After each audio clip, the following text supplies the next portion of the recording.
पहले तो विदेशों में रहकर खालिस्तानी भारत के खिलाफ न सिर्फ साजिश रचते थे, बल्कि वो सिख युवाओं को आतंक की राह पर ढकेलने के लिए आए दिन जहर उगला करते थे, जिससे सिख युवाओं का ब्रेन वॉश हो और वो खालिस्तान की राह पकड़ ले। लेकिन अब यही खालिस्तानी आतंकी अपनी एक एक सांस खौफ के साए में ले रहे हैं। इन्हें डर है कि कब और कहां से एक सिंगल फायर से इनका काम तमाम न हो जाए। जी हां, हम बात कर रहे हैं विदेशों में खालिस्तानी आतंकियों की हो रही एक के बाद एक मौत की। पाकिस्तान हो या फिर कनाडा, विदेशों में खालिस्तानियों की मौत पर एक ही एंगल, एक शॉट और एक काम तमाम।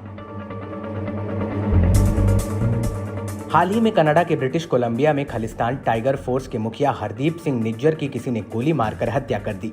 इससे पहले 6 मई 2023 को खालिस्तान कमांडो फोर्स के मुखिया परमजीत सिंह पंजवार की गोलियों से भूनकर हत्या हो गई और पिछले साल खालिस्तानी आतंकी रिपुदमन मलिक की भी किसी ने गोली मारकर हत्या कर दी थी। वहीं 15 जून 2023 को बर्मिंघम के एक अस्पताल में खालिस्तानी आतंकी अवतार सिंह खांडा की मौत हो गई। खांडा को किसी ने जहरीला पदार्थ दिया था, जिसके बाद उसे अस्पताल में आईसीयू में रखा गया था, जहां उसकी मौत हो गई। खांडा वही खालिस्तानी आतंकी था जिसने लंदन में भारतीय दूतावास पर तिरंगे का अपमान करते हुए खालिस्तानी झंडा लगा दिया था। आपको बता दें कि सिख फॉर जस्टिस का संस्थापक आतंकी गुरपवन सिंह पन्नू, निज्जर और खांडा ये सभी वो खालिस्तानी आतंकी थे जो पाकिस्तान होकर आए थे। ये न सिर्फ पाकिस्तान गए थे, बल्कि ये सभी पाक की खुफिया एजेंसी आईएसआई के बेहद करीबी माने जाते थे। ऐसे में इन सभी की मौत आईएसआई के लिए एक बड़ा झटका है।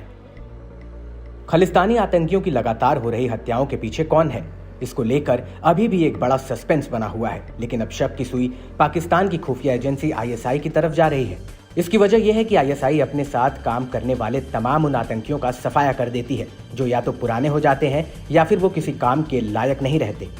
हालांकि इस बात की पुष्टि इससे भी होती है कि निज्जर ने आईएसआई के इशारे पर अवतार सिंह खांडा को मरवाया था और इस मामले में पुलिस ने निज्जर को गिरफ्तार भी किया था।